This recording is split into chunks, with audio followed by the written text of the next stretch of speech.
Assalamualaikum warahmatullahi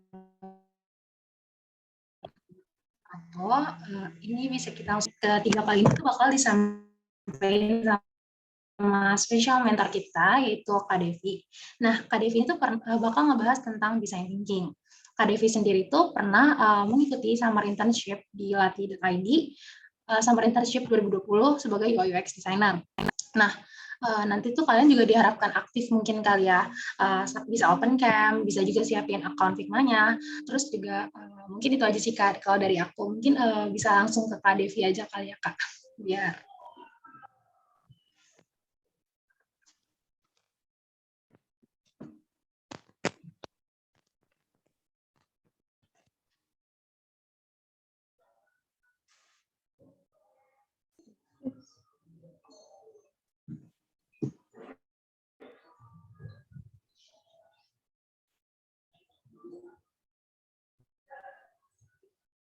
Oke.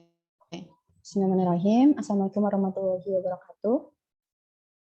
Semuanya, perkenalkan, nama gue Devi.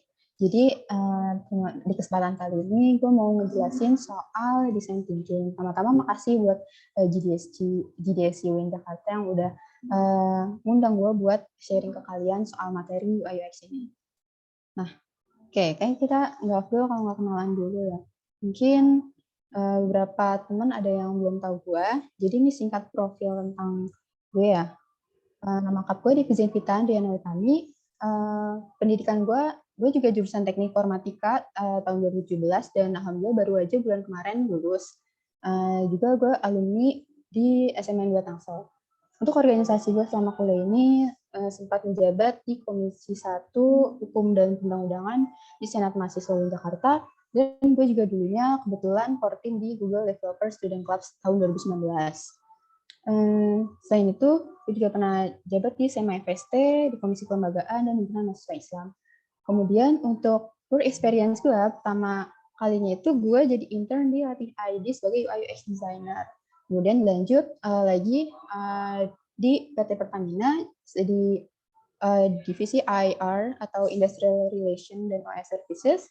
Kemudian di Bank BRI di Card and Digital Lending Division.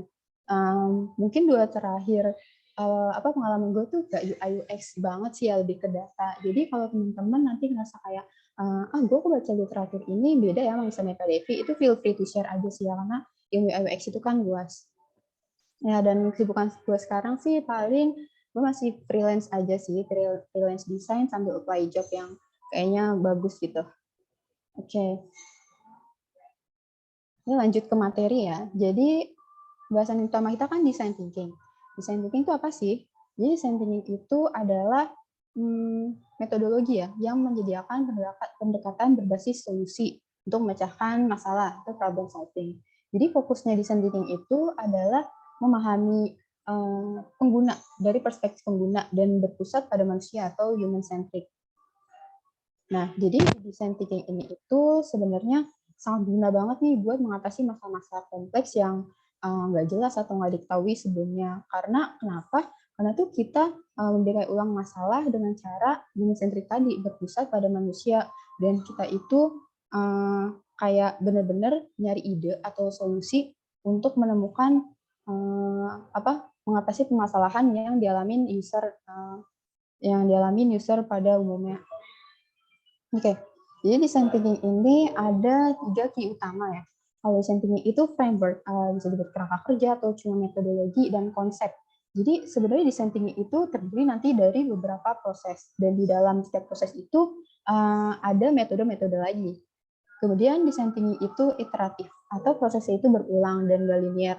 Jadi misalkan di dalam proses design thinking, misal kita udah di tahap ketiga, kita itu bisa aja balik ke tahap ke-1 untuk misalkan di tahap kedua kita nggak nemu solusinya nih, kita harus ngelakuin lagi research di awal. Itu nggak apa-apa di design thinking karena dia nggak linear alias berulang, iteratif. Lalu tadi dia human centric. Kita itu benar-benar fokus dan posisikan diri kita tuh untuk membangun suatu solusi yang bisa menyelesaikan masalah user.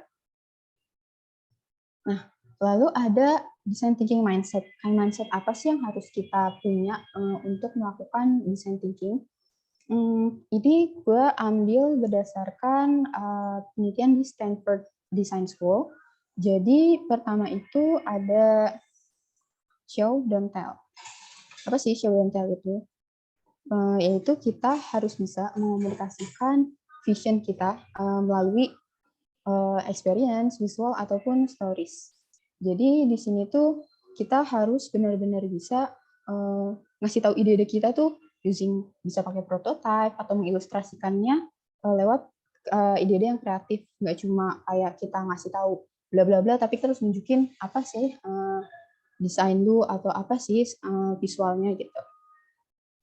Lalu yang kedua, mindset yang kedua itu kita harus bisa fokus on human values. Maksudnya di sini adalah kita itu harusnya empati. Empati itu karena adalah salah satu mindset yang penting dalam proses design thinking. Di mana di sini kita itu kalau kita bisa benar-benar fokus sama orang yang kita buatin desainnya, misal kita mau bikin desain buat mahasiswa, atau misal buat penjual, atau misal buat pembeli, itu tuh kalau kita fokus sama target user kita, itu bisa benar-benar nemuin ide yang baru dan yang kayak kita tuh nggak pernah, oh ternyata ide itu bisa menyelesaikan masalah ini ya, dan kita kayak nggak, oh ternyata pendekatan human centric itu ternyata bisa seberguna ini. Lalu craft clarity. Craft clarity ini maksudnya adalah kita harus bisa membuat coherent vision yang apa namanya, yang udah rapih dan gak berantakan sama sekali. Di sini maksudnya adalah kita tuh harus bisa ngejelasin idea kita secara jelas dan simple, dan bisa orang lain itu atau user tuh ngerti, paham apa sih yang kita buat. Lalu mindset selanjutnya ada embrace experimentation. Di sini itu maksudnya adalah prototyping itu tuh bukan cuma cara kita memvalidasi ide kita sebagai ide yang paling bagus, paling benar, enggak. Jadi di sini maksudnya prototyping itu tuh malah ngebantu kita buat belajar dan berpikir kayak kita tuh gak cuma tadi invalidasi ide kita atau kayak kita memperoleh bukti kalau ide kita tuh udah benar-benar solusi yang terbaik. Tapi ini bisa jadi langkah buat kita untuk punya ide-ide yang lebih baik dalam menyelesaikan suatu masalah. Nah, lalu ada be mindful of process. Di sini maksudnya kita tuh harus benar-benar selalu ingat kita tuh lagi ada di desain proses yang mana sih gitu. Biar apa? Karena kan dalam melakukan desain proses itu kan kita tuh pasti pengen kita itu menyelesaikan atau mendapatkan suatu feedback dan apa sih yang mau kita lakukan di tahapan-tahapan selanjutnya. Nah, dengan desain thinking mindset ini nanti itu tuh bakal nge-guide kita atau ngebimbing kita untuk melakukan suatu langkah dari awal sampai akhir dengan benar. Yang keenam ada bias toward action. Jadi di sini design thinking is misnomer. Misnomer itu maksudnya kayak design thinking itu bukan istilah yang tepat deh. Kenapa? Karena it's more about doing than thinking. Maksudnya ini tuh jadi tentang nama design thinking itu bukan berarti ya kerjanya cuma dipikir-pikir doang, enggak. Karena di sini aspek yang paling penting dalam design thinking itu kita kayak ngelakuin sesuatu, kita nunjukin daripada kita cuma ngasih tahu ide-ide kita dan cuma ngomong lah, ibaratnya kita itu perlu menuangkan ide kita dan wujudin ide kita ke dunia nyata atau ke real life. Nah, dengan begitu nanti tuh kita pasti bisa belajar banyak tentang proses dan gimana membangun proses atau suatu produk yang lebih baik ke depannya. Lalu yang terakhir, mindset yang penting juga nih, yang itu radical collaboration. Maksudnya itu kolaborasi, di mana kita kalau bisa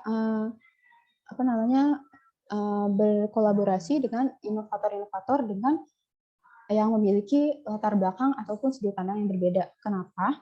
Karena desainer yang hebat itu tuh mereka tuh pasti tahu dengan kita berkolaborasi dengan banyak inovator yang latar belakang dan sudut pandang berbeda, pasti itu akan lebih mudah memahami suatu masalah dan mengembangkan solusi yang baik pula nanti.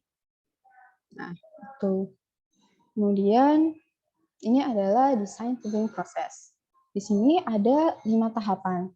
Sebenarnya ada juga beberapa literatur yang mengatakan design thinking process itu 6 tahapan.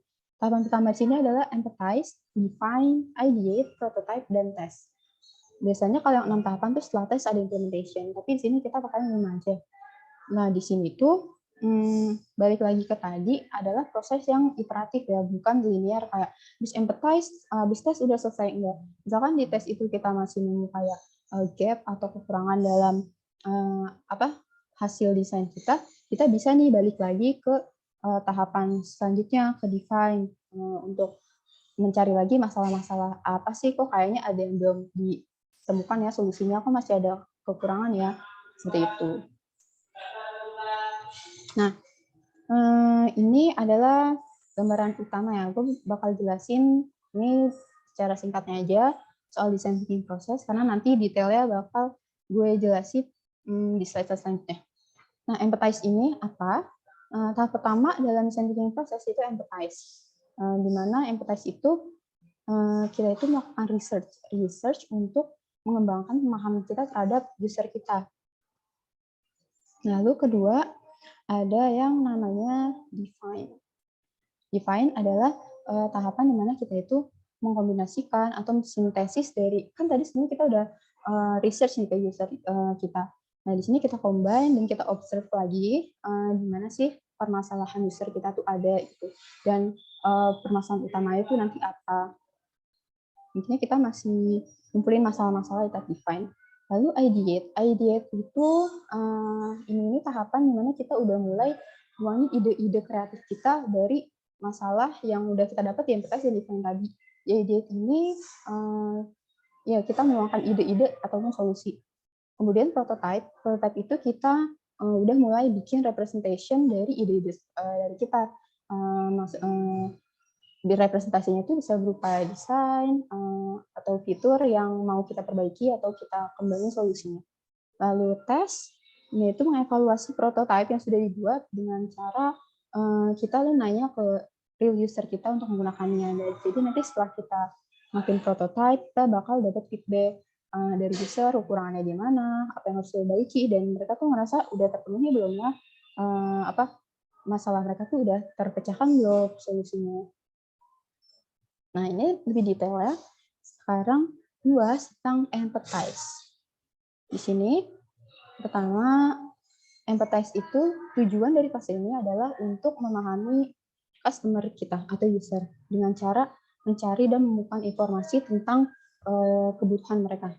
Jadi fase ini tuh ada banyak nih tools atau metodenya. Seperti pertama ada interviews, ada juga focus group discussion, ada observation, ada juga survey. Nah, di sini gimana caranya kita empathize ke user kita. Ada 3 aspek utama ya. Pertama itu observe. Observe itu kita mengobservasi user dengan cara kita memperhatikan user dan behavior mereka di kegiatan mereka sehari-hari. Misalkan kita ingin empathize sama user tentang case-nya misal membeli makanan. Nah, dari situ kita bisa kayak merhatiin mereka dari mulai mereka awal mau beli makan apa ya, terus nanti mereka berjalan terus ke restoran, mau pilih makan apa ya, habis itu mau pesen yang di restoran mana, dan bisa aja dari restoran A dia berpikir lagi, oh aku pengen ke restoran B, dan intinya kita kayak benar-benar lihat behavior user untuk dapat data sedetail mungkin. Nah, kemudian ada engage. Engage itu bisa aja disebut kayak interview ya. Interview itu tapi lebih ke conversation. Jadi kita benar-benar nanya atau ngobrol sama user kita, dan kita tuh udah nyiapin banyak pertanyaan kayak misalkan tadi tentang orang yang ingin membeli makanan gitu. Dan kita harus benar-benar nyiapin pertanyaan yang relate sama studi kasus kita. Nah, jangan sampai pertanyaannya melenceng. Misalkan kayak kan kita cuma pengen tahu flow mereka dalam beli makanan, tapi kita malah nanya soal, "Bapak anaknya ada berapa?" Kan itu kan out of topic banget ya dan nggak ada relate sama research kita. Selanjutnya, watch and listen. Dan watch and listen ini maksudnya, ini tuh adalah kombinasi antara dua tadi sih, observasi dan engage. Kayak di sini tuh tahapannya kita bisa nanya user kita untuk gimana sih tadi cara kamu menyelesaikan suatu tugas, kayak tugas kamu beli makanan ke restoran atau ke rumah makan. Nah, selanjutnya setelah kita observe mereka, ya kita bisa lagi nanyain mereka kayak apa sih selama kamu melakukan tugas-tugas tadi yang terbesit dalam pikiran kamu, atau dalam melakukan suatu tugas tuh apa kesulitannya dan prosesnya kayak gimana, kayak gitu. Nah, balik lagi, empathize sendiri ada salah satu metode yang dipakai di empathize, yaitu empathy maps. Empathy maps ini lagi-lagi ini harus kalau dalam perusahaan itu real case-nya kita harus melakukan penelitian dulu kayak ini. Kalau ini bisa disebut penelitian yang kualitatif ya. Kalau kuantitatif itu bisa lewat kita lihat review. Misal kita studi kasusnya mau review mau redesign dari app yang udah ada, itu kita kuantitatifnya bisa melihat review mereka di App Store atau Play Store.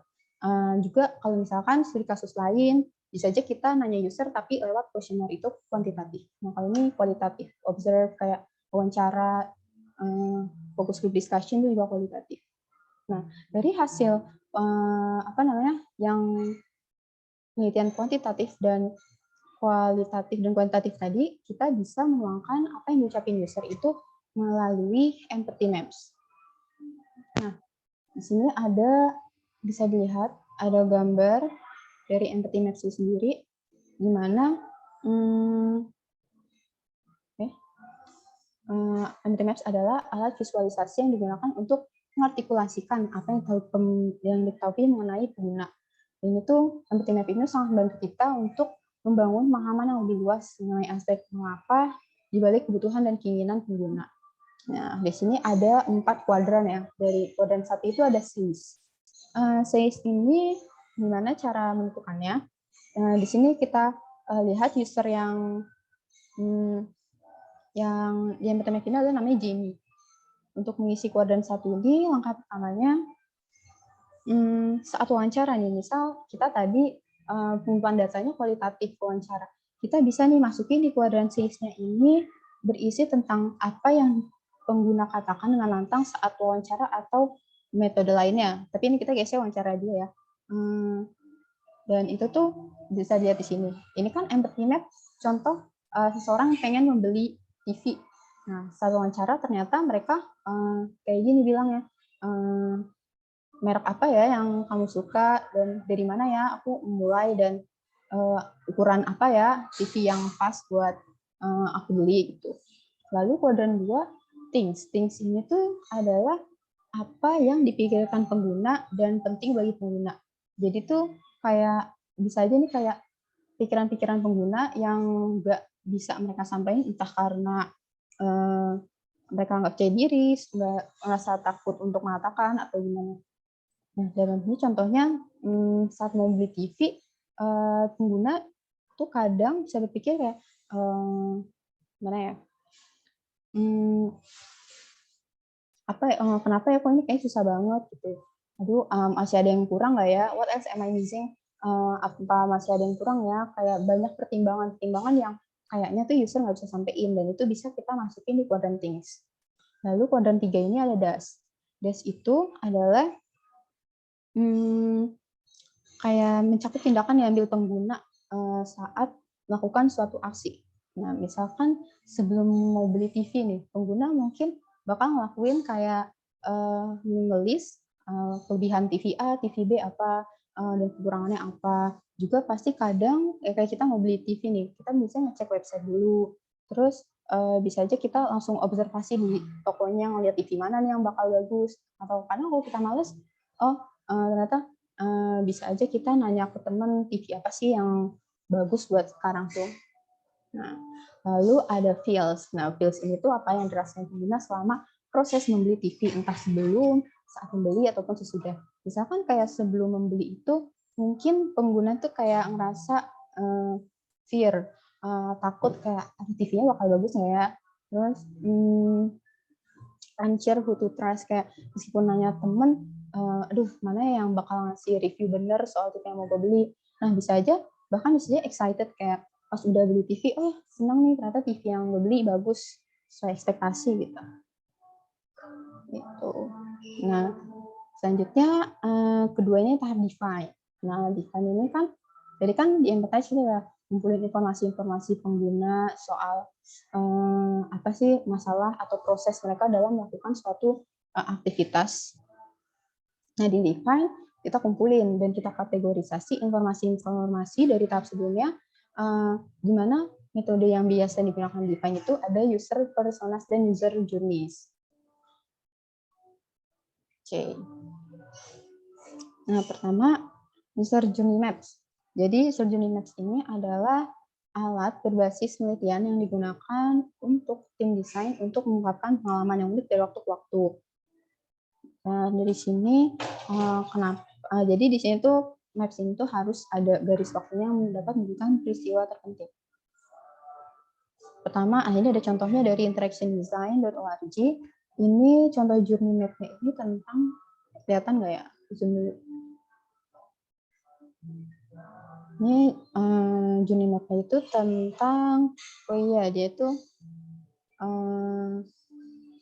ini dia orang tuanya tuh lagi sakit. Jadi dia di sini pokoknya user journey map itu harus pertama mencakup skala waktu. Skala waktu itu di mana? Di sini nih.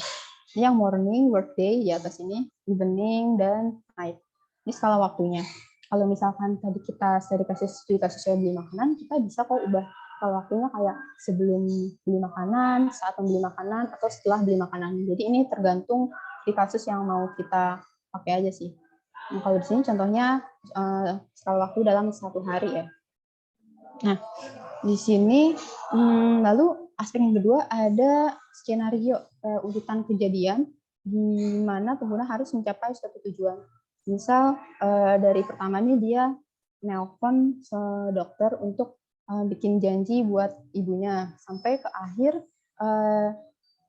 action dia tuh adalah nelpon ibunya untuk bilang good night sebelum tidur gitu.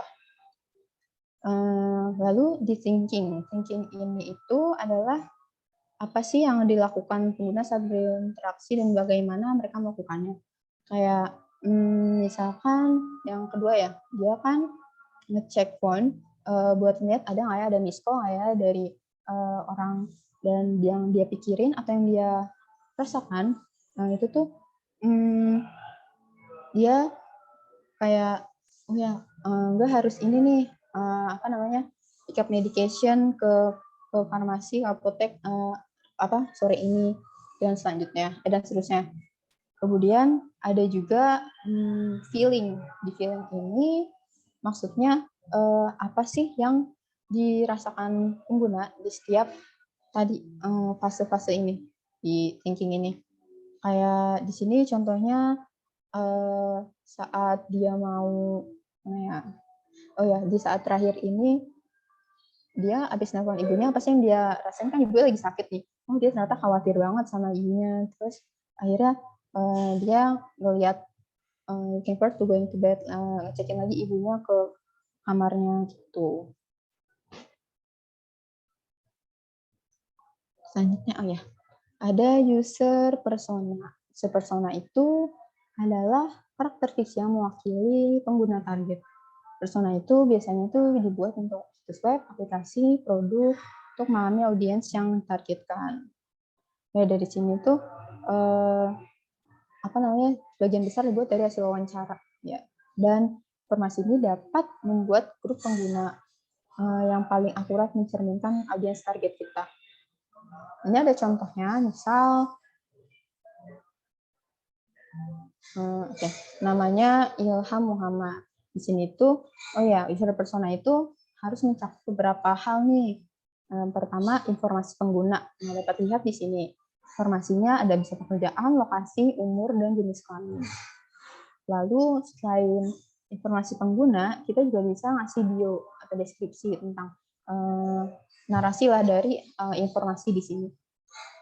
Kemudian hal yang gak kalah penting adalah motivation. Motivation itu apa? Jadi itu motivation berisi apa sih yang diinginkan si user ini dari sebuah produk. Nah, misalkan si Bapak ini dia itu ingin dibantu untuk memantau berbagai pelaksanaan program kemaslahatan sekaligus, terus ingin bisa membuat laporan. Intinya tuh kayak apa sih yang di-expect mereka dengan kita membuat desain atau aplikasi ini gitu.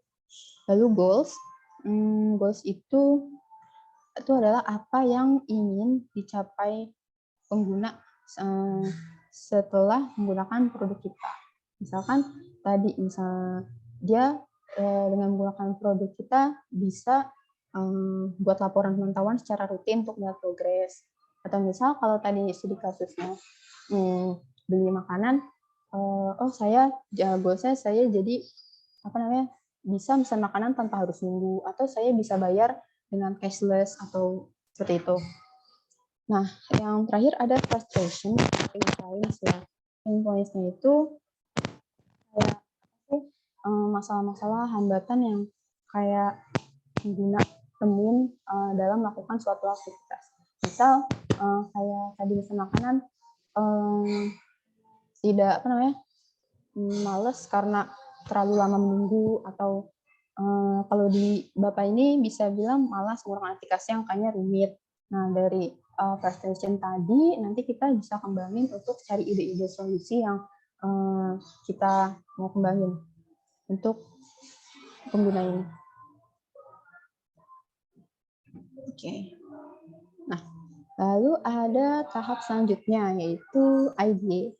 Ideate ini tuh, jadi kan kita tadi udah nih ngumpulin data-data tentang goals-nya pengguna, pain points-nya, dan dari wawancara sampai kita bikin empathy maps dan lain-lain. Nah, di sini saatnya tim melakukan ideate solution. Pokoknya di sini tuh saatnya kita benar-benar nuangin aja ide yang maaf ya agak berisik di sini selagi di luar. Nah, di sini tuh kita harus nuangin ide-ide apapun itu yang bisa mecahin solusi, yang bisa mecahin masalah dan menemukan solusi. Nah, ada cara-caranya nih, ideate. Di dalam design thinking tuh yang paling sering digunakan ada 3 ini. Pertama brainstorm, brainwrite, worst possible idea. Brainstorm sama brainwrite ini hampir sama, kayak gimana ya, kita satu tim dalam satu kanvas kita bisa nuangin, ada misal satu permasalahan, kita tuangin aja ide-ide kita untuk memecahkan masalah itu, kayak solusi-solusi yang kayaknya mungkin possible dan masuk akal. Itu brainstorm dan brainwrite. Kalau worst possible idea ini itu kayak gimana ya? Kayak konsepnya mungkin sama kayak brainstorming, kita nuangin ide-ide. Cuman bedanya worst possible idea ini yang kita tuangin itu ide-ide yang kayak terrible, kayak nggak mungkin, kayak stupid banget, atau yang worst ideas lah, ide-ide yang kayaknya jelek gitu. Jadi tuh kalau di worst possible idea tuh kayak lebih lebih bebas, dan pokoknya kita apa aja deh, ada the box juga nggak apa-apa, yang penting tuangin aja dulu. Cuman meskipun idenya kayak worst banget dan jelek lah ya, kayaknya nggak bisa selesai masalah, tapi nanti di situ kita juga dituntut karena gimana ya, dalam worst ideas tuh bisa aja menginspirasi good ideas. Dari yang worst kita diskusin lagi, dan ternyata itu bisa aja menemukan ide-ide yang bagus dan bahkan bisa memecahkan suatu masalah. Dan kelebihannya di sini mungkin tim jadi kayak lebih santai aja gitu buat nuangin idenya. Nah, selanjutnya ada prototype. Prototype di sini adalah proses iteratif juga ya, yang dimaksudkan untuk menjawab pertanyaan yang membawa kita tuh udah makin deket nih sama solusi final kita. Nah, di fase ini tuh something tangible atau sesuatu yang nyata tuh bakal kita buat, yaitu desain contohnya, yang bisa membuat kita verify ide kita di real life. Nah, how to prototyping. Kalau design thinking itu bisa lihat ada 2 jenis prototype. Ada low fidelity, ada high fidelity. Nah, di sini bisa dilihat lah ya perbedaannya. Kira-kira dari low dulu ya. Di sini low fidelity itu bisa juga disebut wireframe. Jadi perbedaannya dengan high fidelity itu masih berbentuk kerangka, ya, kerangka yang belum ada warna, belum ada isi apalah konten-kontennya. Jadi perbedaan pertama, nih, low fidelity itu biasanya nggak clickable karena dia masih kayak sketsa aja ya. Terus kalau dalam segi visualnya bisa dilihat kalau yang low fidelity itu warnanya masih black and white.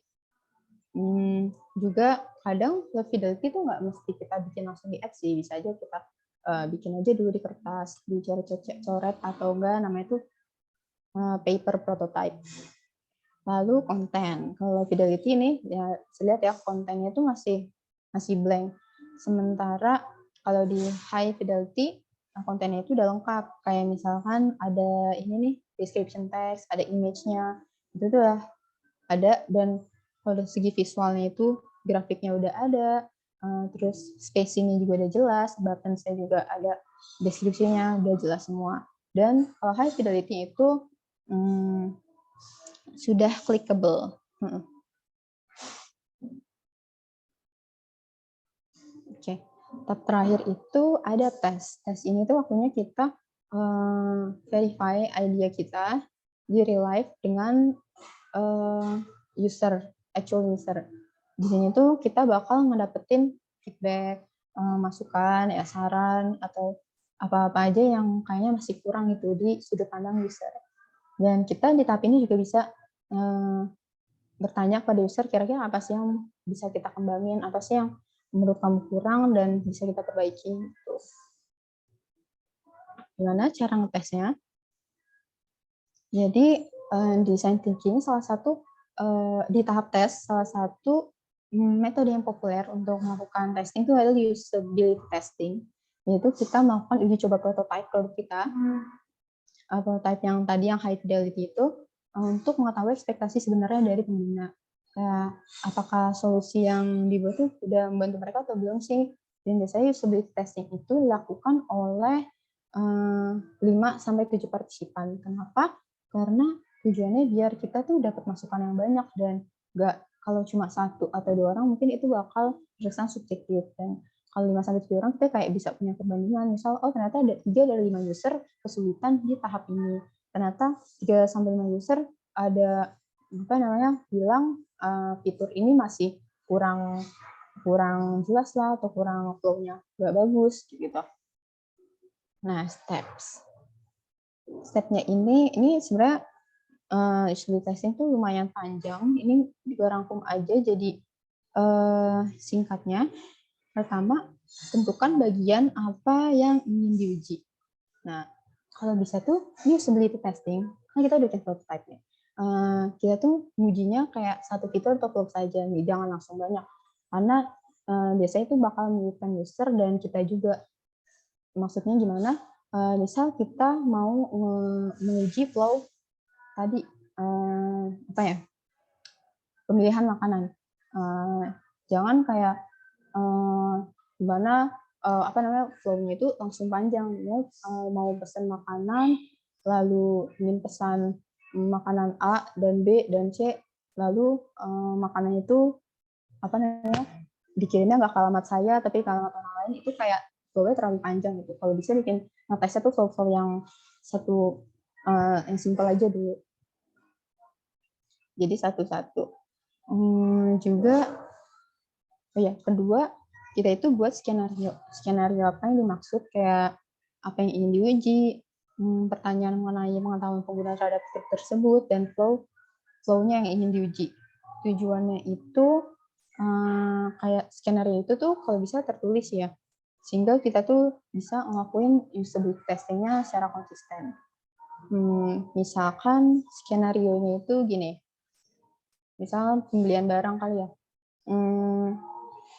Coba bayangkan pesan makan aja deh, kayak dari awal. Bayangkan kamu sedang lapar dan ingin membeli makanan pada satu restoran. Nah, itu kan bisa kayak cuma satu flow aja. Atau kalau mau skenario lain,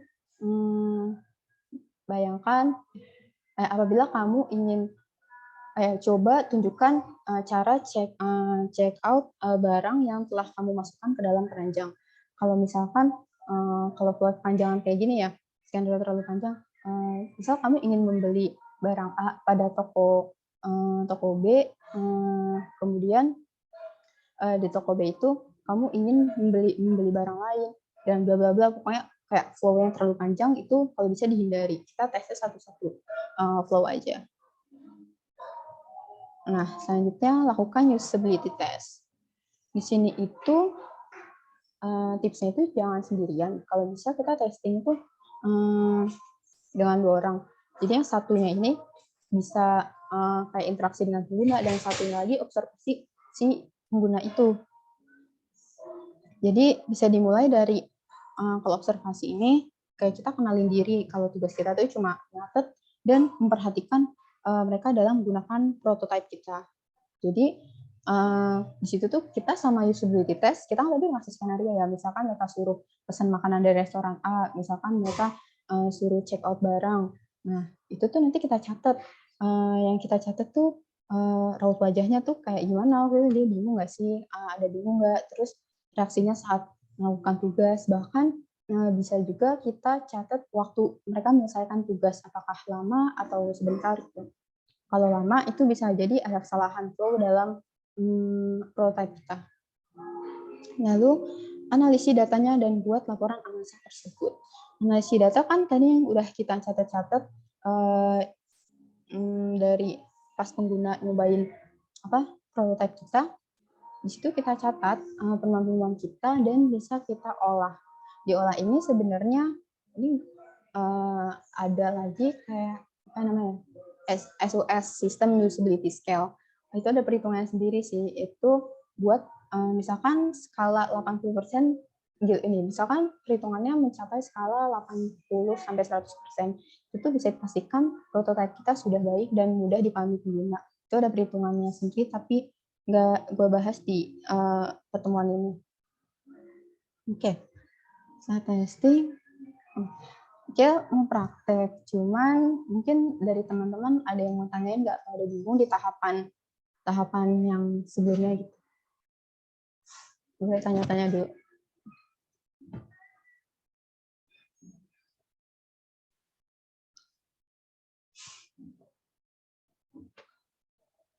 Jadi kira-kira gimana Jo? Suruh tanya dulu atau mau langsung praktek aja? Misalkan ada yang mau nanya, boleh langsung mau nanya, atau kalau misalkan udah jelas bisa langsung praktek aja sih Kak. Oke, kita tunggu sebentar kali ya, mungkin ada yang mau nanya.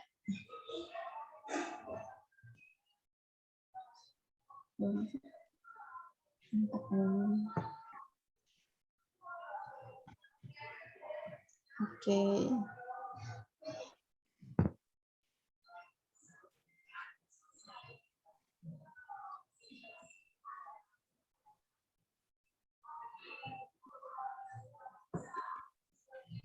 Ada bilang cukup jelas nih Kak, mungkin bisa langsung ke praktek aja kali Kak. Oke. Bentar nggak apa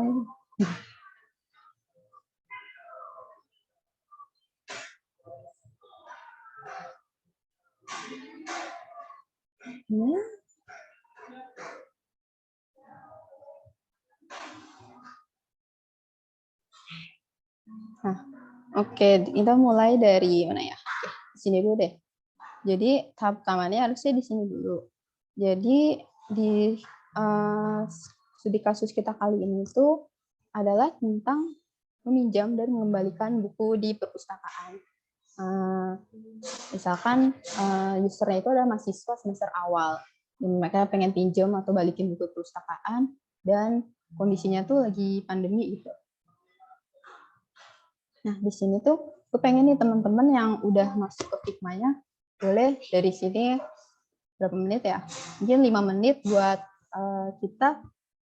Oh ya, di sini tuh sebenarnya harusnya ya langkah ini kalau di real case di company itu seharusnya untuk memperoleh masalah-masalah ini harus melalui wawancara salah satunya. Nggak langsung kayak gini. Cuman di sini gue pengen kalian posisikan diri kalian sebagai UI UX designer sekaligus user ya, karena kan kalian juga mayoritas mahasiswa baru ya. Boleh di sini di bagian kotak biru ini kalian tulisin dulu nih masalah-masalah atau masalah-masalah dulu ya, proses kalian tuh waktu minjem buku di perpus gimana sih. Nah di sini gue udah ngasih trigger ada 3, kayak misal kalau masalah gue tuh bingung nih mau pilih buku apa, terus kalau minjem tuh ternyata kadang harus jadi member atau malah kadang lupa balikin jadwal. Boleh kalian isi di sini dulu. Set timer deh.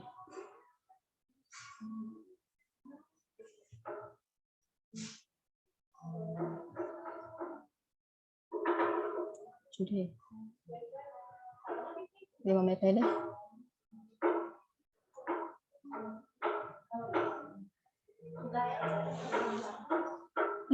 Ini pada tahu kan cara pakai Figjam ya?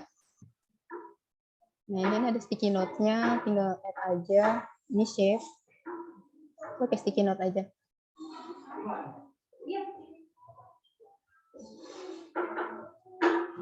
Oke.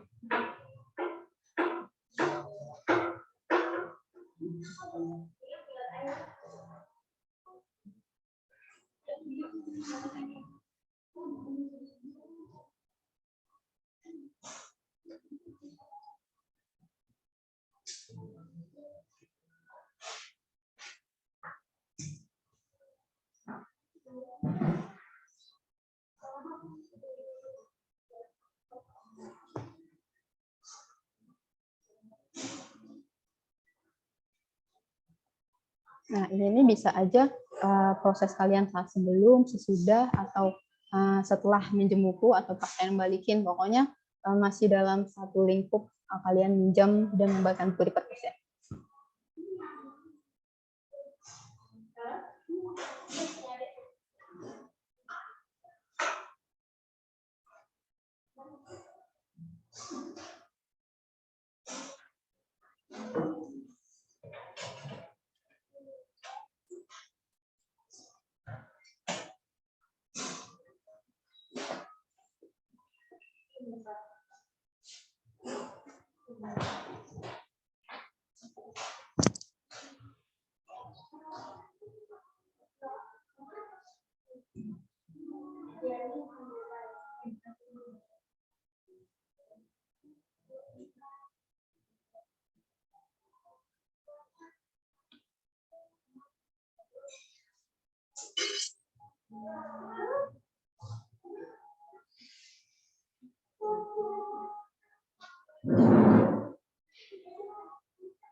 Oke, lumayan banyak nih.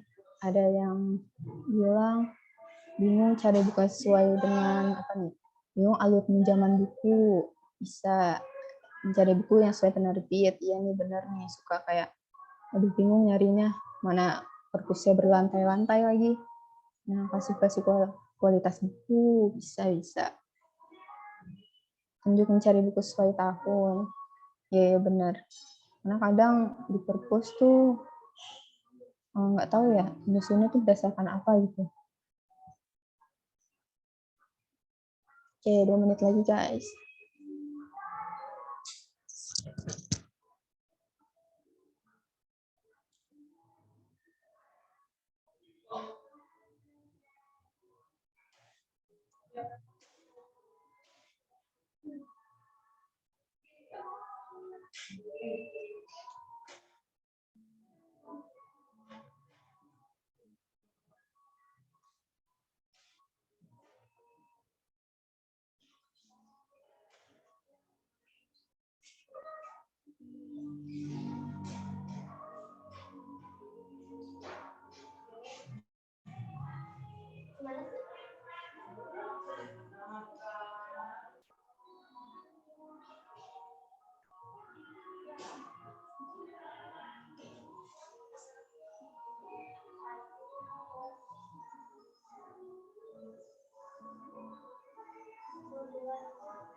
Oke, udah 5 menit ya.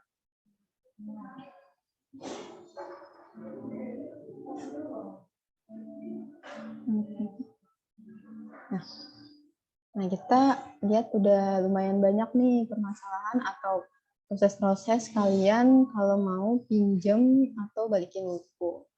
Bisa ada apa nih?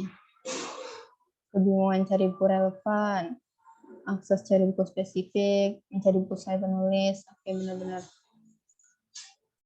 Carian buku kadang error. Kata kunci buku yang sesuai dengan kebutuhan kita. Nah, boleh nih. Nah, kita bayangkan kalian itu UI atau UX designer yang pengen ngembangin tadi ya aplikasi pinjam dan balikin buku di perpustakaan. Jadi setelah kan kita udah dapat banyak problem nih ternyata kalian sebagai user. Nah, sekarang waktunya kalian sebagai UX designer, ini isinya yang sebelah kiri aja ya. Sebelah sini aja. Nah, di sini kan bisa dilihat nih. Jadi kan tahapan setelah kita interview atau kumpulin data lah intinya, entah kualitatif atau kuantitatif, di sini kita lanjut ke empathy maps.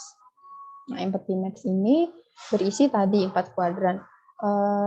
Pada permasalahan kalian itu, permasalahan user, kalian bisa tulis nih, apa yang sekiranya kalau misalkan kalian tadi itu menghadapi sebuah wawancara, yang kalian katakan pas wawancara, yang user pikirkan pas wawancara, yang user lakukan atau feels. Ini udah ada contoh misalnya, jadi kan kayak masalahnya itu meminjam buku A, tapi kita mikir, oh bukunya ada tidak ya? Nah, ini bisa nih diisi yang kuadran 1 dulu. Atau misalkan tadi kayak buat jadwal perpus, oh perpusnya buka nggak ya?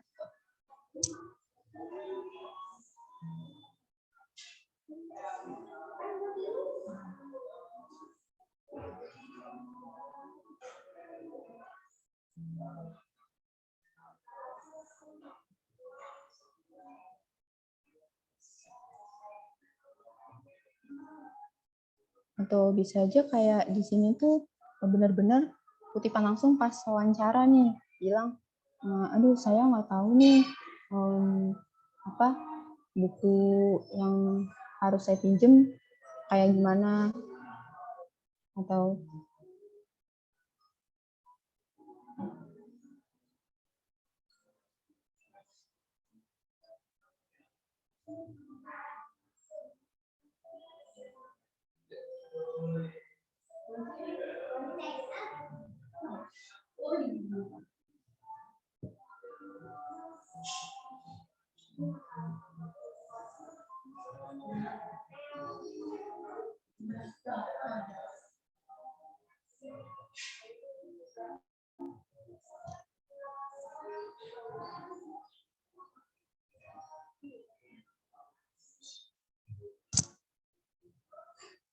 kita timerin dulu 2 menit lagi kali ya.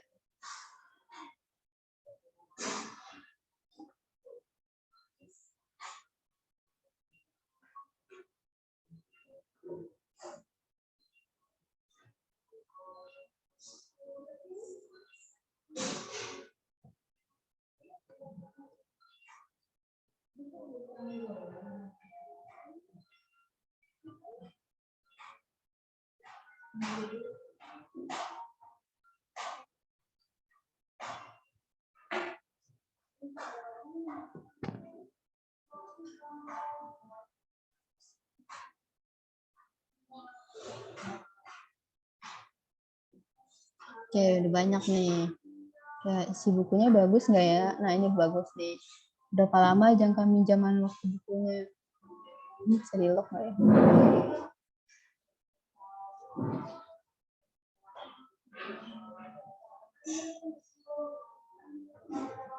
Nah, gimana yang alur cara pinjam bukunya? Bagus, bagus.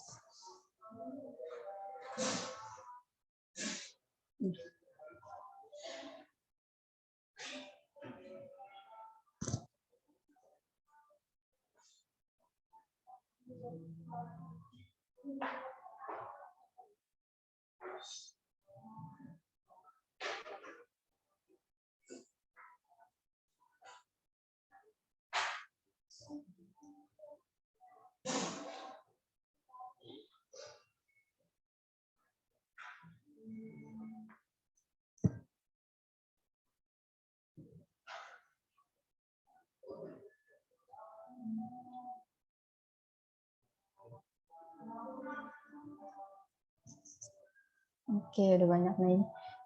Alur pinjaman fee gimana ya? Lokasinya di mana? Oke. Estimasi dendanya berapa ya kalau 1 hari? Raknya banyak banget. Aku nyari bukunya di mana? Oke, oke. Ini benar nih. Selanjutnya, kita ngumpulin juga nih dari hasil interview yang di kuadran things, kuadran kedua. Berisi kayak apa yang kira-kira dipikirkan pengguna dan kayaknya tuh penting bagi pengguna. Tapi tuh ini tuh emang kita kayak agak nerawang sih. Jadi tuh kita benar-benar di sini harus memahami user. Kenapa sih user enggak menyampaikan tersebut? Mungkin aja tuh kenapa mereka nggak nyampein? Mungkin karena mereka takut menyinggung atau kayaknya perkataan mereka tuh takut entah nyinggung pihak perpusnya atau takut nggak percaya diri kayak gitu. Nah, sini bisa nih yang kalian coba pahamin user. Anggap kalian abis interview user kayak pastikan kalau interview itu bisa aja user pas kita tanyain suatu hal bingung nih jawabnya kayak gimana. Oh, di situ kita bisa coba pahamin. Oh, mungkin dia nggak jawab karena takut misalkan mereka mau bilang bukunya kayaknya jelek-jelek deh. Kayaknya udah ribet banget deh ininya. Jadi hal-hal yang mungkin di pikiran user itu nggak bisa mereka sampaikan kalian. Oke. Ini preset 5 menit ya waktunya.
Oke. Bagus nih. Kok prosedurnya ribet banget. Oh, buku dengan nulis yang sama, ternyata ada banyak ya. Oh, yang rekomendasiin kurang pas nih. Mas-masnya kemana sih? Kan mau tanya alur tunjangannya. Iya bener, mas-masnya suka hilang kok perpus. Kadang udah nyampe depan, kok nggak ada yang jaga. Kalau mau nyari buku dipandu nggak ya? Takut nyasar. Iya, iya, bisa.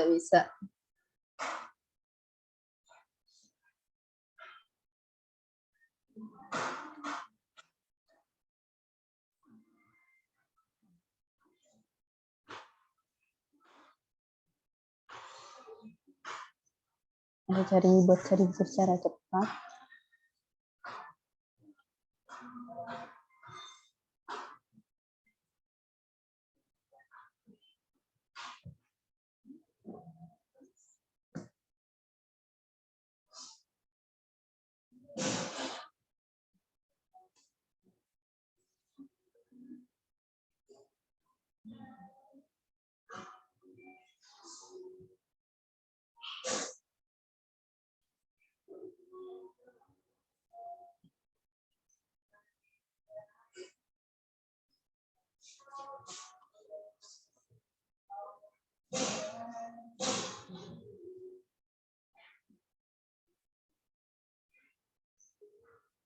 Oke. Masih 2 menit lagi, guys. Boleh ditambahin, boleh kok ngisi lebih dari satu kalau kalian punya ide banyak.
Oke, udah banyak banget nih. Pinjamannya kurang praktis.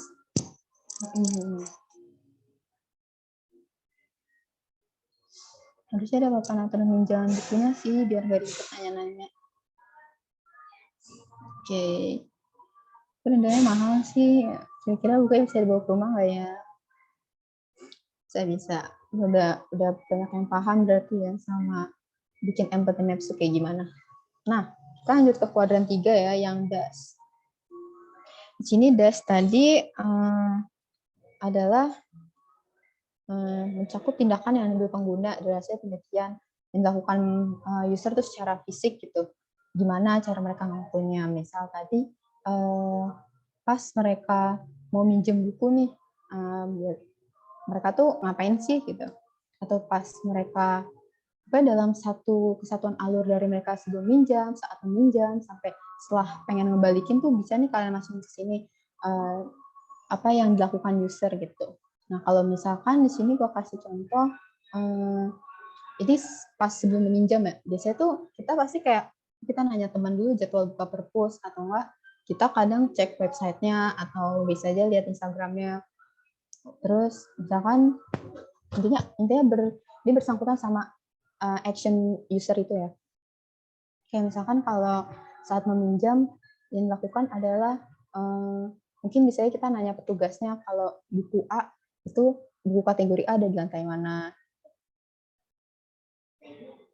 Terus misalkan kalau setelah meminjam, oh ya, kadang bisa aja kita bikin, oh iya, deadline balikin bukunya kapan ya? Kok gue lupa gitu. Oke, bisa. Bagus. Waktuin.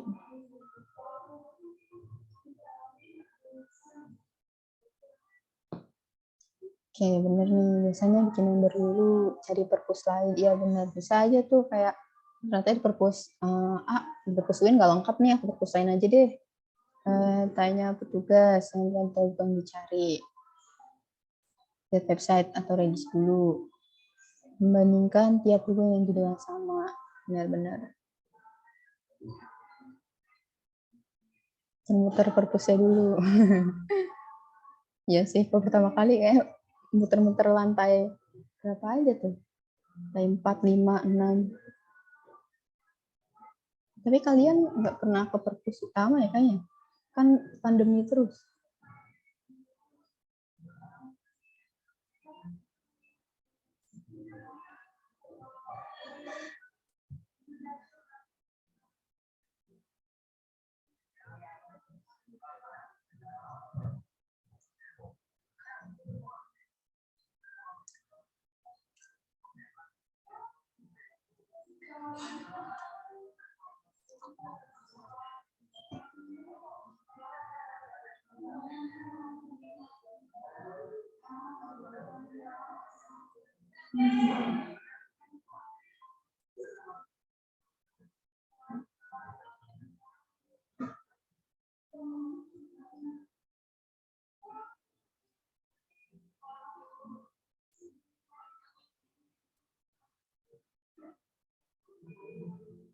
Oke. Mencari lihat buku, lihat informasi yang bisa terus di perpustakaannya. Benar-benar.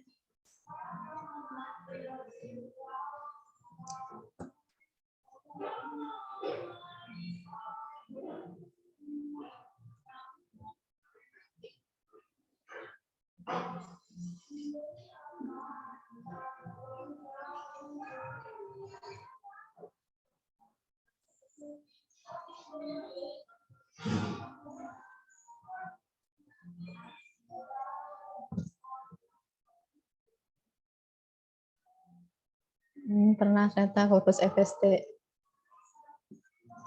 Perpus FEB emang buka ya perpus fakultas ya?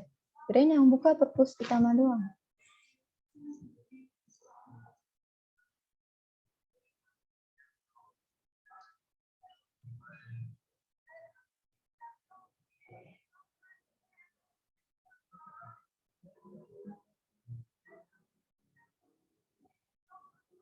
Bagus-bagus. Ada yang lihat website, full regis dulu nggak? Cek SOP peminjaman buku. Cek repositori. Benar-benar. Mencari tahun buku terbit. Ya.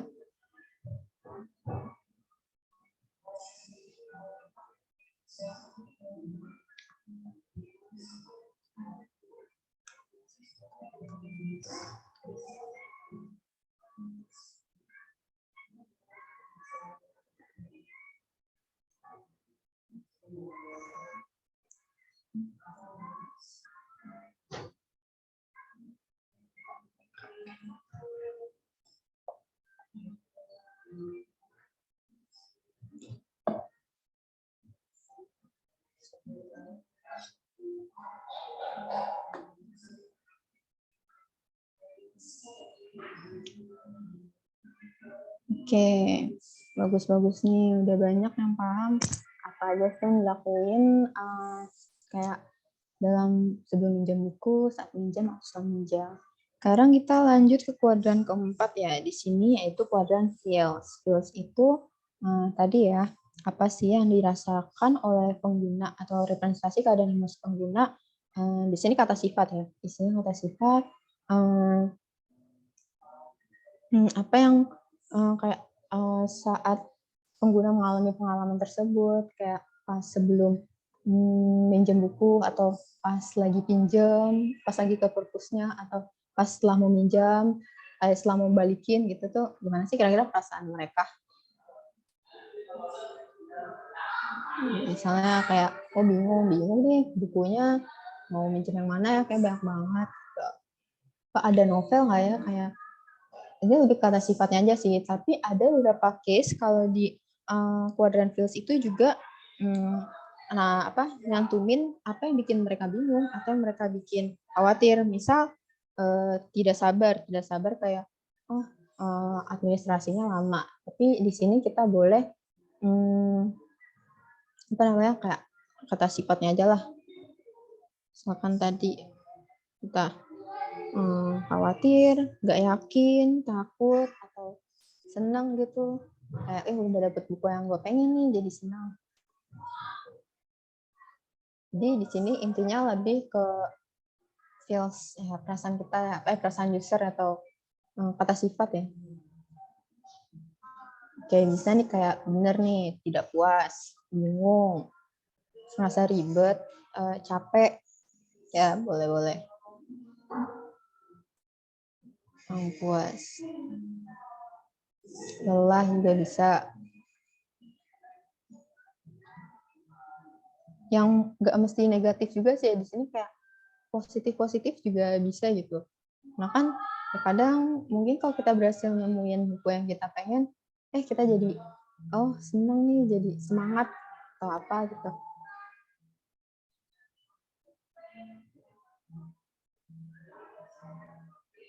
Malu udah muter-muter ya ketemu, bisa.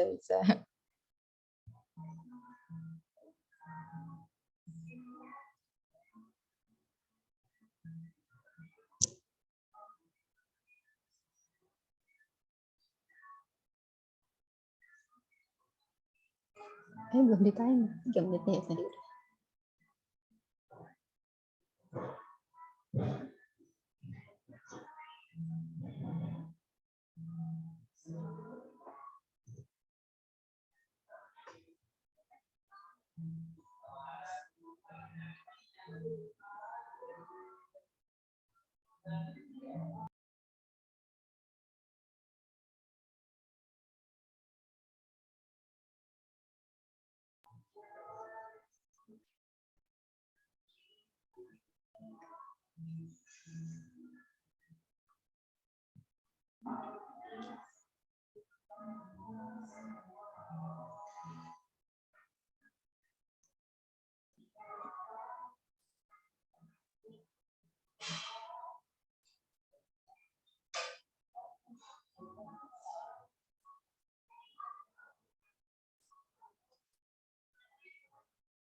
Udah lumayan banyak nih. Udah mulai malu, bingung, gak puas, capek, susah, lelah, seneng. Karena jangan ngomongin zaman gue lama, ya bener sih boleh diperpanjang kan. Patah semangat, puas banget, agak kesel, terus bagus. Oke. Nah, ini kita udah berhasil bikin empathy maps dari hasil interview atau dari masalah-masalah ini ya pastinya. Jadi ya mau ingetin lagi kalau best practice buat empathy maps itu di company itu ya tadi kita harus bisa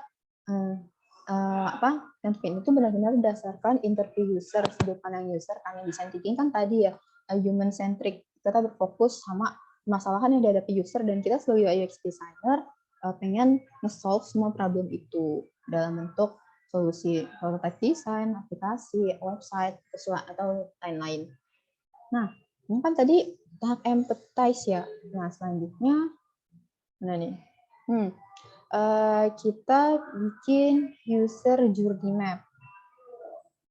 User journey map ini tuh udah di tahap define. Dari permasalahan-permasalahan tadi yang kita dapat dari user, di sini kita bisa tuangkan lagi dari mulai sini. Ini gue udah bagi 3 skala waktunya ya. Kalau gue pakai di sini sebelum ke perpus, saat di perpus, dan setelah minjam buku gitu. Setelah minjam buku. Nah, yang row pertama ini ada task list. Task list ini kayak apa ya? Langkah-langkah yang kita lakukan saat kita sebelum perpus nih. Sebelum perpus kan kita ngapain biasanya? Tadi kan sebenarnya udah ada beberapa yang kalian cantumin di atas. Itu gunanya tadi kita bikin empathy maps. Kita bisa pakai data-data tadi ke sini lagi. Kayak misalkan oh ya, nanya teman perpus buka nggak ya. Tadi kan ada juga yang nyantumin kalau kita ini ya cek jadwal atau lihat apa dulu gitu. Nah, bisa dimasukin ke sini. Kita cek jadwal, tanya teman, atau kita lihat buku yang ada.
Nah, oke, sebelum perpus itu task list-nya biasanya lihat lokasi perpusnya dulu biar nggak nyasar, benar-benar cek aturan perpus, cara bikin member, relokasi. Nah, bikin buku yang mau dipinjam, cari informasi perpus. Boleh.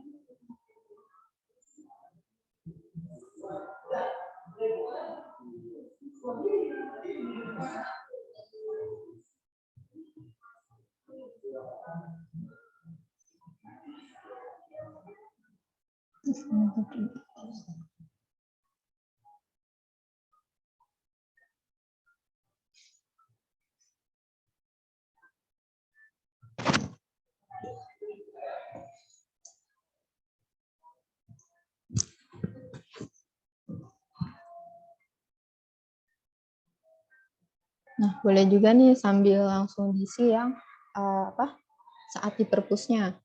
Bisa task list-nya kalian tuh ngapain aja gitu. Begitupun juga yang setelah meminjam buku. Saat di perpus itu kan biasanya kita langsung kerak bukunya, langsung lihat-lihat, atau kita langsung udah tahu nih, karena kan sebelum keputusan kita udah nyari judul buku dulu nih yang mau kita pinjam. Oh bisa aja nih kita udah langsung dapet buku yang kita pengen, langsung kita pinjam gitu. Oh apa, keliling dulu, benar.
Oke, banyak yang jawab, cari buku berdasarkan kategori di headboard-nya dulu. Bisa langsung menuju rak buku, search buku di komputer perpus, ya cek sediaan buku, perpustakawan, database perpus, baca sekilas, ini, keliling dulu, ya benar tuh, menuju rak buku dan mencari buku yang diinginkan.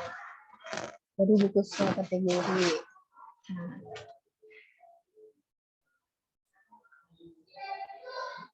Nah, boleh. Nah, boleh langsung ke setelah minjam buku. Di sini, ya, melihara buku agar nggak rusak, kan bener banget tuh. Mengembalikannya tepat waktu, mengembalikan di waktu yang seharusnya. Mengingat jadwal pengembalian buku.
Oke. Jadi setelah minjam buku, oke, yang baca bukunya. Jangan dijual dong. Gunakan sesuai tujuan. Kalau pengembalikan, siapkan uang denda. Betul. Oke, berarti bisa aja kayak kalau udah tahu terlambat, kita jadi udah nyiapin dendanya berapa nih, kayaknya udah tahu. Tidak fotokopi buku, bagus. Nah, kita bisa ke tahap feeling objective nih sekarang. Jadi, feeling objective tadi, apa sih yang kira-kira dirasakan oleh user dari setiap skala waktu ini nih. Pas sebelum ke perpus kan tadi kita udah, kalian udah masukin task list-nya ada apa aja. Nah, saat mereka melakukan task list itu kira-kira feeling mereka tuh apa sih, kayak hampir sama kayak yang tadi sebelumnya ada empathy maps, kayak entah mereka bingung atau masih apa ya, bingung mau mana, mau minjem yang mana atau kayak kurang puas dan lain sebagainya.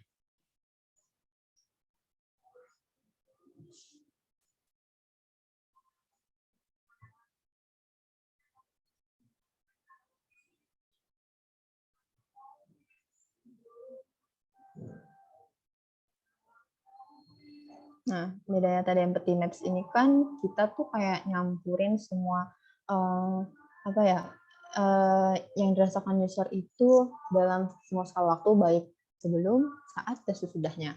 Kalau bedanya di sini kita itu kayak lebih ngerucut lagi di user journey maps. Kita bikin detail dan lebih rapi ya, karena kan tadi bagian define itu kita mengkategorisasi insight-insight dari user ke dalam journey maps ini.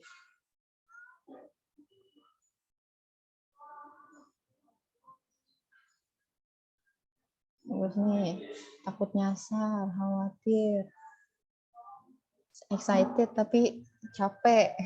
boleh.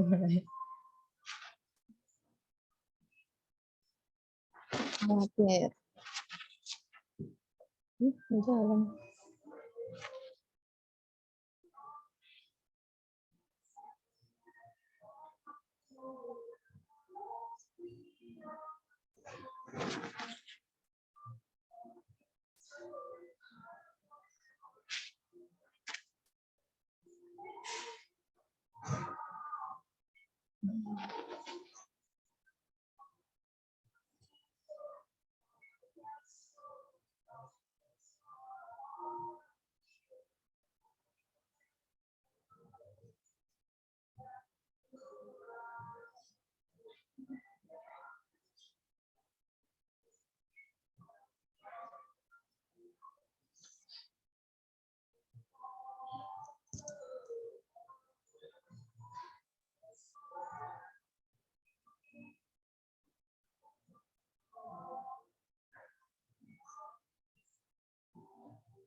Takut harus member dulu tapi belum punya KTM.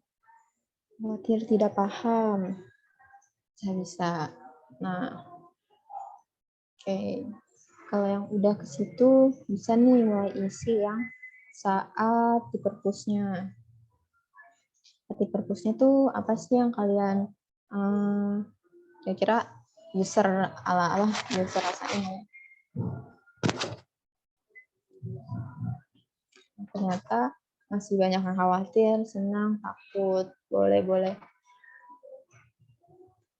bingung, seru.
Nah, udah mulai banyak nih. Ada yang tadi kita lihat sih.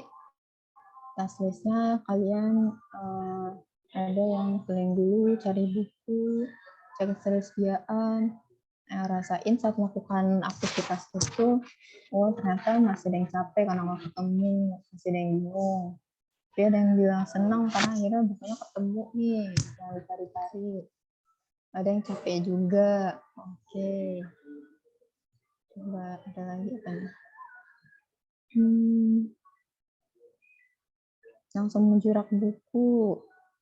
Dia langsung enjoy buku yang diinginkannya ada. Oke, udah relevan ya jawabannya. Nah,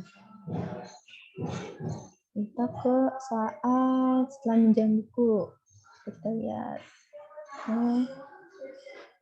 Senang karena bukunya nambah insight baru. Ada yang juga kurang puas ya, karena bukunya yang pinjam kurang pas. Nyesel karena minjamnya kelamaan, nilai jadi besar.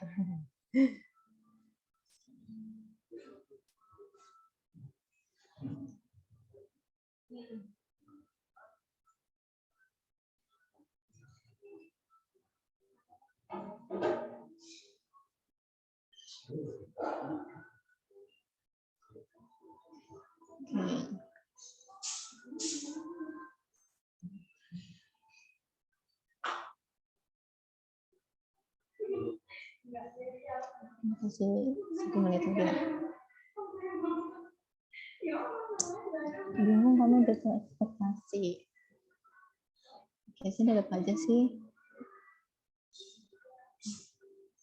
Minjam buku, baca bukunya. Bisa nih pas baca bukunya gimana tuh? Senang, bukunya ketemu. Gunakannya sesuai tujuan. Berarti feeling-nya apa?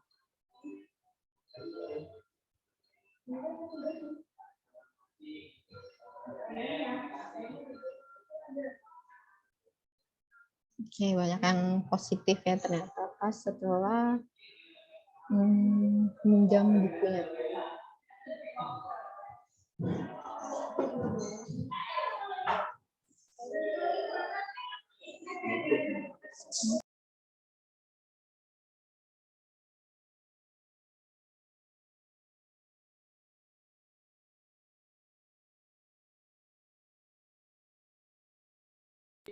Nah, udah. Nah, kita ke ketiga. Nah, ketiga ini ada yang namanya improvement opportunities. Apa sih improvement opportunities? Jadi itu kayak peluang-peluang yang bisa kita kembangkan. Apa sih? Kayak solusi. Enggak solusi juga sih, karena kan masih define. Kira-kira apa aja sih yang sekiranya bisa jadi peluang kita buat nantinya dikembangkan di tahap ideate terhadap apa nih permasalahan-permasalahan yang dialami pengguna. Misalkan kasih contoh ya. Di sini kan waktu sebelum ke perpus ada yang bilang task list-nya ini deh. Nah, ya contoh.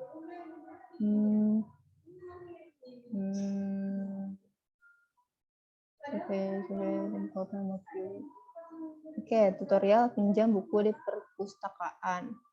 Nah, itu kan misal itu tuh kayak belum ada nih di websitenya. Nah, improvement opportunities-nya kita bisa aja masukin yang sekiranya masuk akal nih buat jadi pengembangan selanjutnya. Kita bisa masukin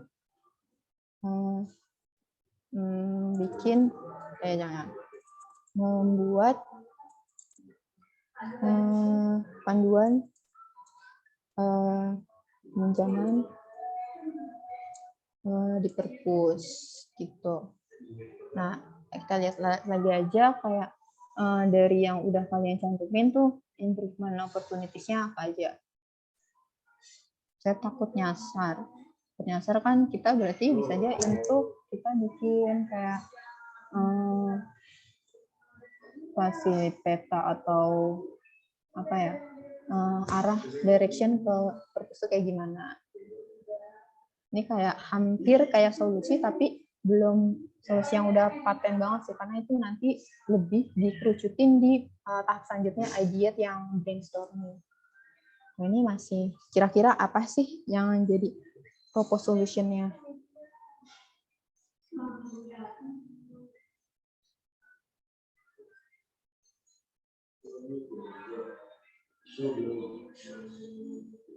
Misal kayak tadi ada yang dari nanya jadwal teman. Kita bisa di aplikasi kita nanti, kita kasih jadwal real time atau real time schedule di aplikasinya. Oke, ini solusinya bisa aplikasi atau website sih, jadi terserah.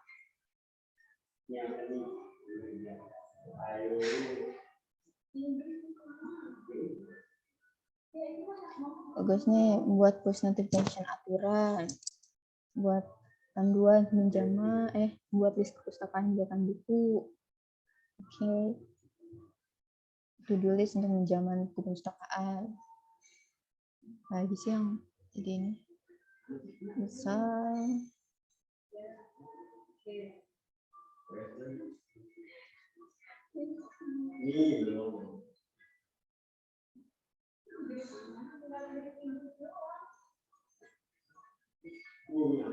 Nah,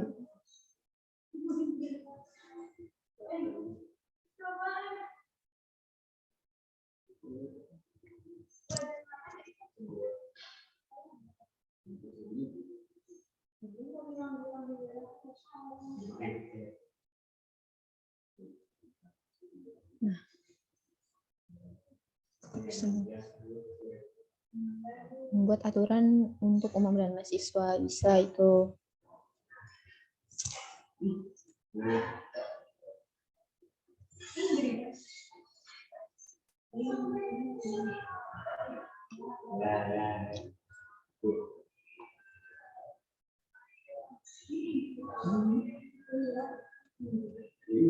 Oke. Nah, di sini ada apa nih?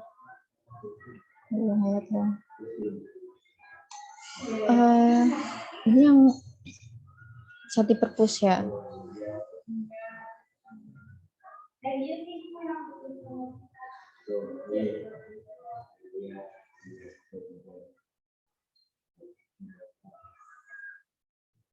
Mungkin navigasi kalau kasih buku, wah bagus nih. Ya benar-benar bisa aja tuh kayak di aplikasinya nanti. Jadi sebelum kita ke perpus, kita di perpus tuh udah tahu ya posisi buku kita. Oh ada di apa namanya? Ada di lantai sekian, rak apa urutan keberapa. Jadi nggak muter-muter lagi gitu ya. Nggak perlu gue bingung ada di lantai berapa ya buku yang mau gue pinjam. Kita pinjaman online bisa tuh. Jadi kayak kita tetap tahu buku yang kita pinjam ada apa aja gitu. Berikan informasi benar-benar, jadi kita kayak benar ya, kita nggak perlu cari-cari lagi nih apa namanya di website atau di Google atau browsing buku yang mau kita pinjam informasinya apa, karena di proposal solution kita udah ada nih, ada buku, ada informasinya, terus dia tersedia buku database. Kayak bagus nih, karena kadang kita kalau minjem buku di perpus tuh ternyata bilangnya ada, tapi ternyata udah out of stock gitu, udah nggak available, ternyata udah pinjam sama banyak orang. Oke, tata tertib perpus akan kita atur.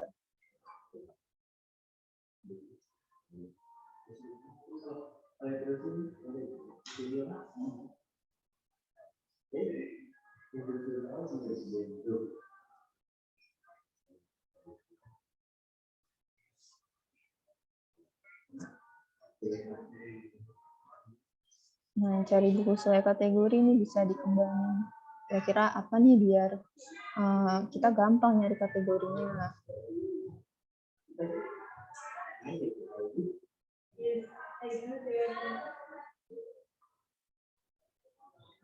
Ini udah ada ya. Oke.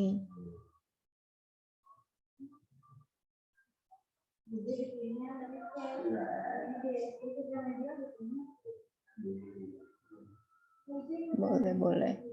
Nah, selanjutnya ke sini kali ya. Saat pengembalian setelah minjam buku. Kita lihat lagi di sini nih yang tadi udah cantumin.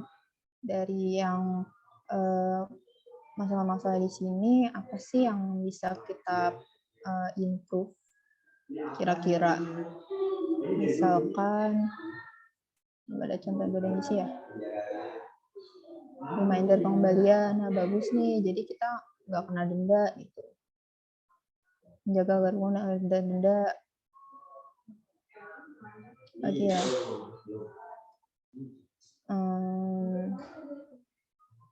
Apa nggak sepan denda. Nah ini bisa aja nih kayak dikembangin kayak fitur perhitungan denda. Misalnya udah terlalu telat, kita kan males ya ngitung-ngitung. Berapa hari ya udah telat. Bisa juga nih kita kembangkan mungkin ada ya fitur perhitungan dendanya kita udah berapa hari. Jadi kita nggak hitung-hitung lagi itu kita dendanya berapa.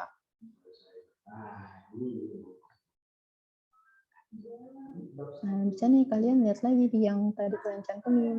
Dari yang kalian cantumin, kira-kira yang bisa diimprove apa gitu.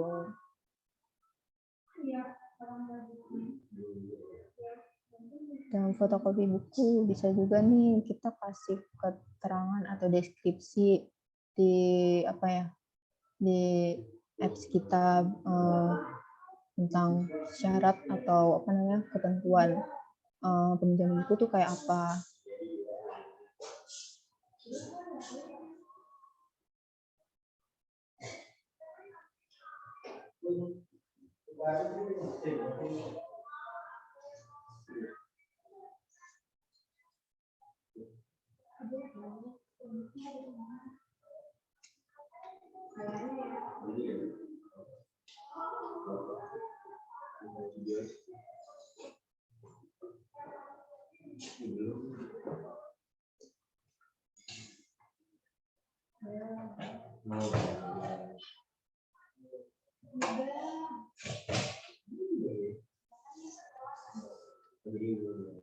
Itu review buku. Bener nih, bisa dari yang udah minjem kali ya, mereka jadi setelah baca buku ini ternyata bukunya isinya kayak gini. Jadi kita nggak apa namanya bisa tuh nggak bingung lagi ini bukunya bagus nggak ya, ini bukunya udah sesuai yang kita pengen nggak ya. Resensi buku juga bisa. Cari jangka waktu pada member, ya benar, biar nggak lewat ininya pembaliannya lagi. Cek kondisi buku sebelum mengembalikan, ada informasi kemilikan buku, ada perpus dalam buku. Bisa, Gus.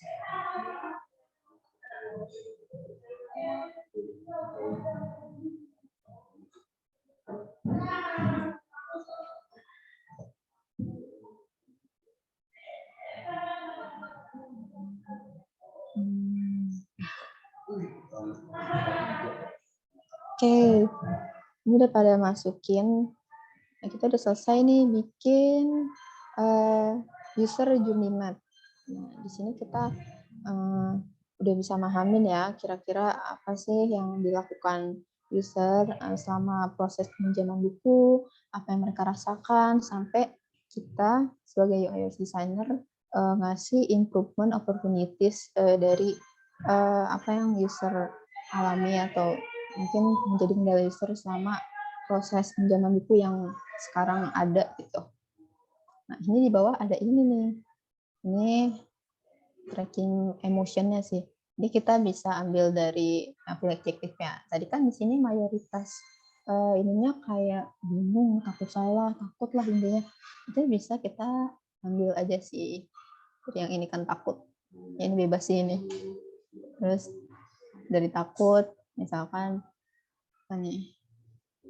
Bingung atau ya ini emoji doang sih kayak ngasih kesimpulan dari perasaan user tuh kayak gimana. Yang terakhir kan udah mulai senang, kayaknya harus diganti deh. Ini kayak kita ganti aja nih, jadi agak senang lah ya meskipun masih kadang bingung.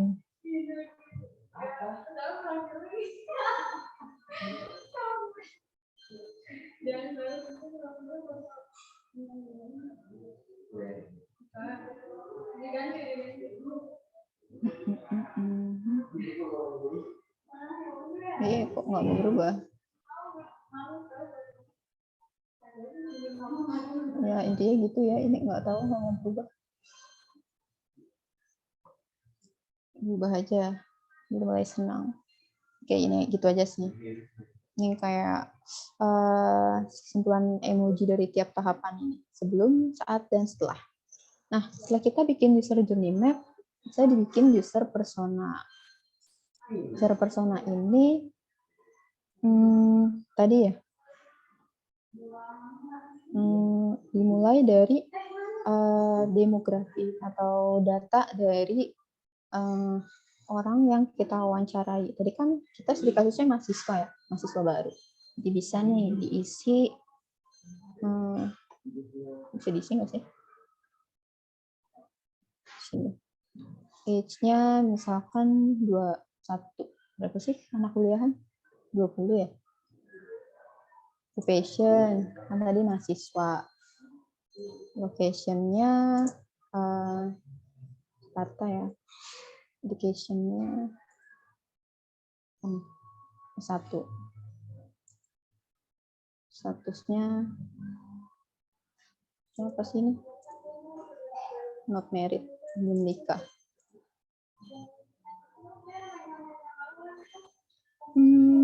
Nah, di sini tuh kita dari hasil tadi ya, user journey, empathy map, itu bisa dibikin bio-nya. Bio itu kayak benar-benar bikin berdasarkan hasil interview, dan interview itu latar belakangnya apa, kerjanya apa. Ini nanti kita bikin paragraf sesuai apa nih, demografi di sini. Oke. Selanjutnya ada 3 lagi nih yang tadi harus ada kan sebagai contoh di samping ya. Nah, contohnya ada motivation. Motivation itu adalah apa yang diharapkan pengguna ketika mereka menggunakan aplikasi kita, menggunakan desain kita, apa yang mereka harapkan.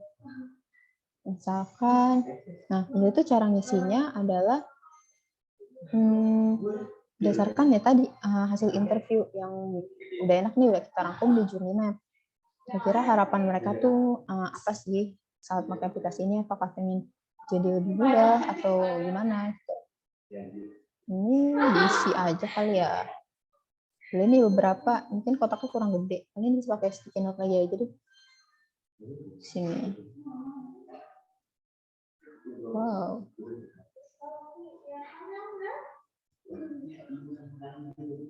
Nah. Oke, motivation-nya misalkan kalau di aplikasi peminjaman buku ini kita bisa tulis apa ya? Tadi ingin dimudahkan prosedur peminjaman. Nah, boleh nih kalian yang tadi udah kalian masukin di user Journey Maps, kalian harus punya lagi kayak rangkuman dari keseluruhan proses tadi. Motivation-nya apa? Kira-kira yang diharapin user itu apa sih saat memakai aplikasi kita nanti?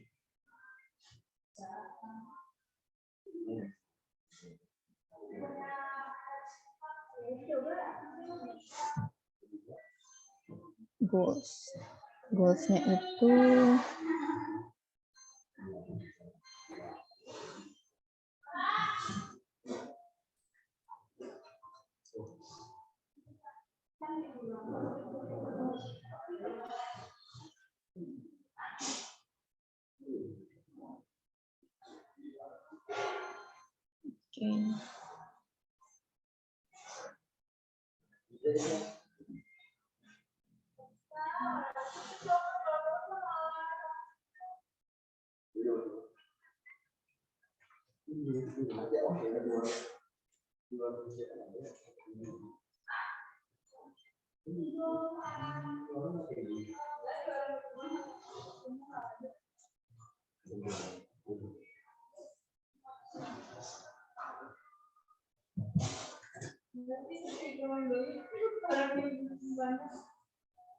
Oke, agak bingung nggak sih yang user persona? Jadi intinya user persona juga kita tuh harus menjelaskan apa dari penelitian kita.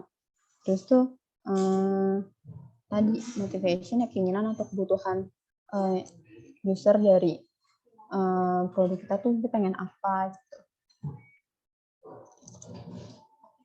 Terus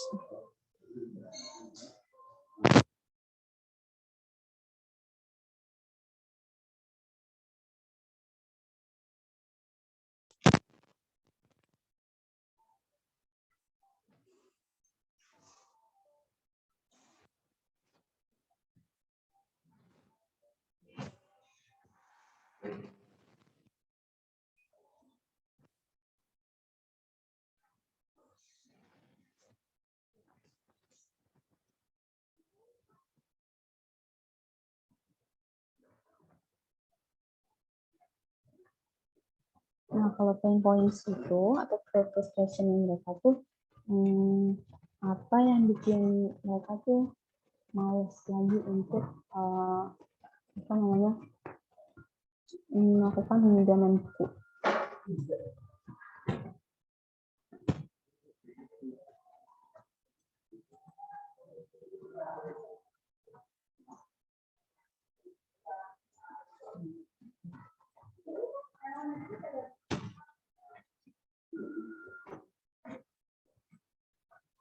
Oke, ada yang tanya.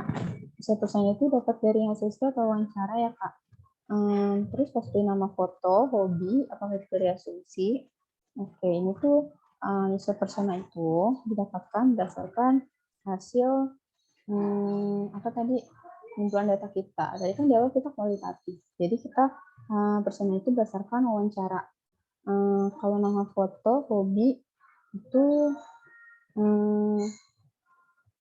kalau bisa mungkin kalau di sini contoh kayak spesifik satu orang, tapi bisa juga persona itu kita kayak nyimpulin dari kan kita interview nggak cuma satu orang, kita bisa interview banyak user. Nah dari banyak user itu tuh kita kayak bikin persona yang menyimpulkan mencakup seluruh karakteristik user itu.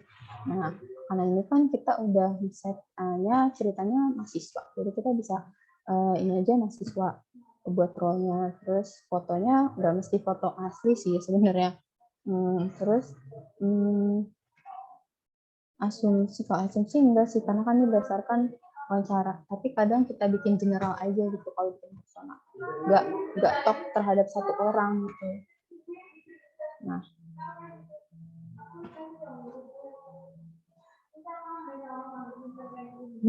terus siapa tuh?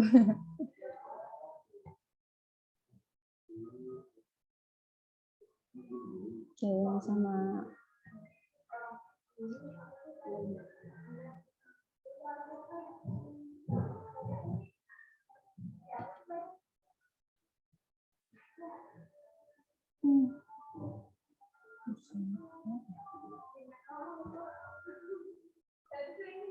oke.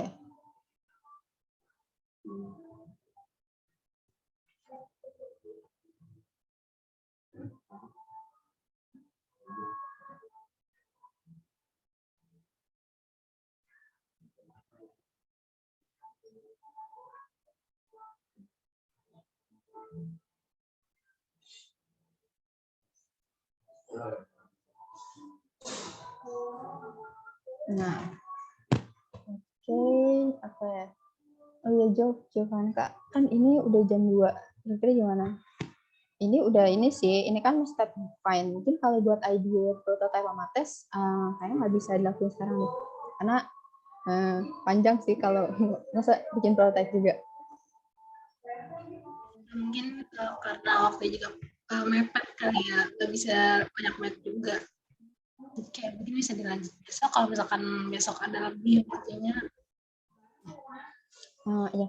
Kalau yang user persona nih kalian bisa baca-baca lagi aja ya tadi materinya, sama intinya tuh nggak bakal jauh beda sama yang udah kita kumpulin dari data interview kayak yang kalian tulis di atas. Itu tinggal kalian masukin dan kerucutin lagi ke motivation-nya, goals-nya, dan frustration-nya. Dan isinya tuh pasti nggak jauh beda. Oke. Dari gue sekian. Gimana balikin ke Jovanka ya? Mungkin sebelum ditutup ada yang mau nanya-nanya lagi ke Kak Devi. Ya boleh.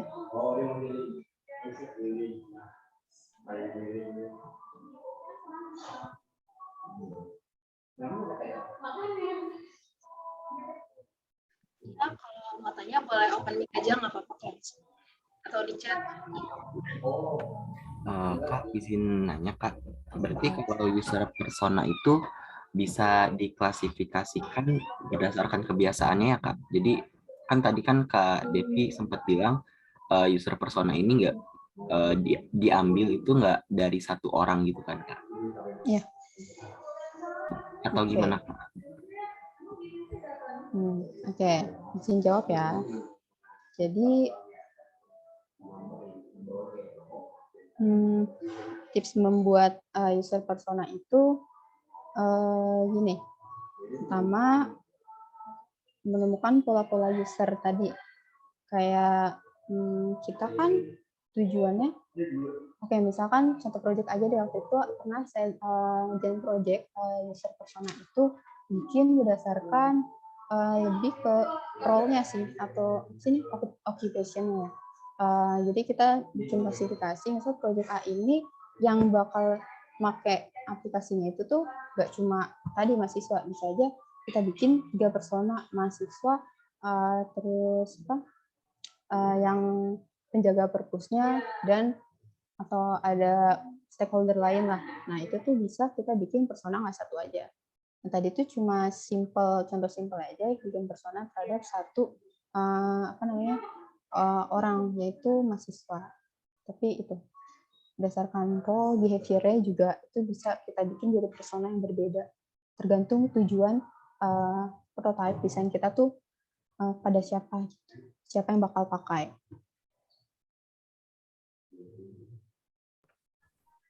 Baik Kak, terima kasih atas jawabannya Kak. Ada lagi?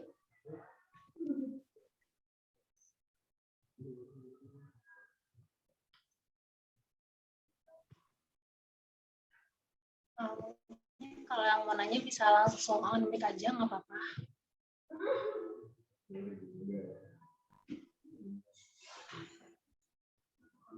Kayaknya mungkin udah cukup kali ya, kalau udah cukup jelas juga dari tadi, udah panjang, udah jelas sih Kak. Mungkin kalau dari aku mau nambahin ini sih buat member, jadi mau ngasih tahu.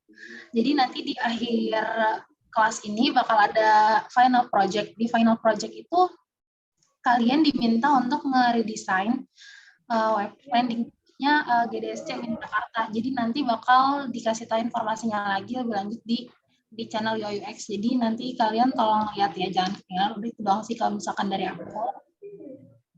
Oh ya, mungkin sebelum ditutup kita bisa foto bareng dulu ya Kak buat dokumentasi. Oke, ini aku stop share aja ya? Iya, boleh. Mungkin yang lain juga boleh open cam dulu sih biar ada dokumentasinya.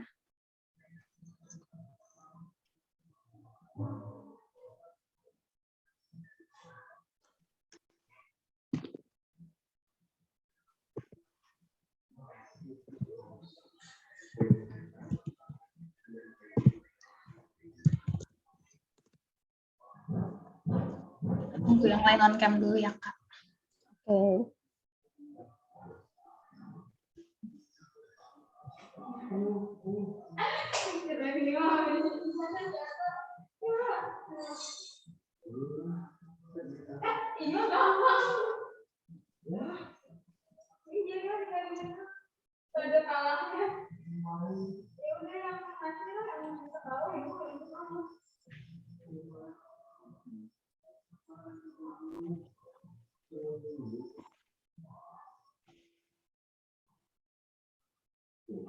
Mungkin yang lain masih pada belum bisa on cam kali ya.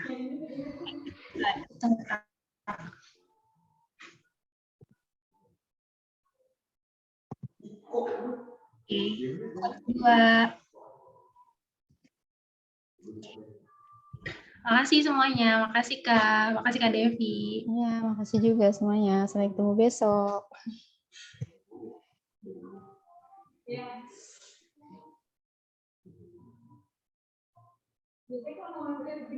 Izin live ya.